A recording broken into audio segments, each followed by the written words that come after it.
In the heart of the kingdom of Evermere stood a palace that looked like a dream from a storybook. Everything was perfect. The roses were always in bloom, the grass was a perfect green, and the fountains sparkled like liquid diamonds. But behind these golden walls, there lived a haunting silence that no music could ever fill. This silence lived with Princess Lyanna. She was known across the world as the girl who never smiled. She hadn't smiled once, not as a baby, not on her birthdays, and not even when the entire kingdom celebrated for her. She wasn't cold or angry. She was just quiet. Her heart was like a beautiful room with a locked door. Her beauty lit up the palace halls, but the joy in her eyes had been missing for 18 long years. Even the palace staff walked quietly, afraid that a single loud sound might disturb the deep silence around her. The king could no longer bear the heavy silence in the palace. "She's not cold, my love," the queen whispered. "She just doesn't know what joy feels like yet. Perhaps her heart is just waiting." So, the king took a deep breath and made a bold announcement to all the lands.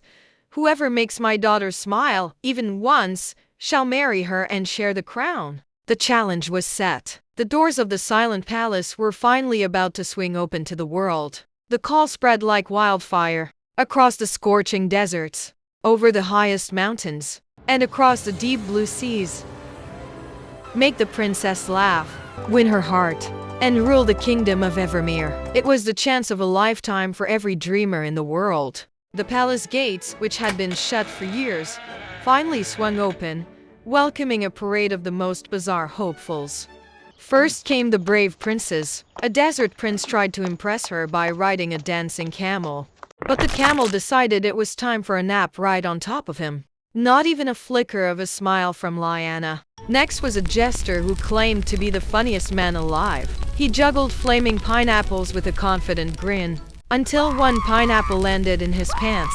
My royal pants are on fire," he screamed, running in circles. Day after day, the line grew longer. It was the 12th goose of the week, and the palace was starting to smell like burnt feathers. "At least this one hit the right note," the king sighed. But the laughter he hoped for was still nowhere to be found. "Why do they try so hard, Nia?" Lyanna whispered. "Every week it's just a different parade of fools." "They all hope to be the one, Your Highness," Nia replied. But Lyanna shook her head. "None of it feels real. They wear masks. They dance like puppets. I don't want a performance," she said softly to her reflection. "I want something true." "Maybe your smile is just waiting for the right person," Nia said. But Lyanna wondered if such a person even existed.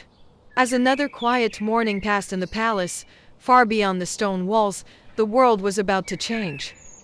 Far away from the golden marble of the palace lived Milo. Now, Milo wasn't a prince. In fact, he wasn't even a very good baker. He was a walking disaster. If there was a bag of flour to trip over, Milo would find it. If there was a tray to drop, Milo was your man. "The princess never smiles," Milo said to his goat, Sprinkles. "That's just not right. Maybe she doesn't need a fancy show. Maybe she just needs a friend." So, with a broom in his hand and a very confused goat by his side, Milo decided it was time to visit the castle. When he finally reached the palace gates, the guards stared. They had seen dragons and magicians, but they had never seen a baker with a flower-crowned goat. "You're here to entertain the princess?" the guard asked, raising an eyebrow. "I suppose I am," Milo chirped. "Unless, of course, you need your floors swept first. I'm quite good at that." Squeak, squeak, squeak. Every step Milo took echoed through the silent halls. The guards watched in silence as the clumsiest boy in the world headed for the throne room. Milo took a deep breath, straightened his apron, and stepped into the light. The final act was about to begin. Milo stepped onto the shiny marble floor. The silence was so heavy you could hear a pin drop. Or in Milo's case, a squeaky shoe. Squeak, squeak, squeak. The guards tried not to laugh, but Milo's shoes had a personality of their own.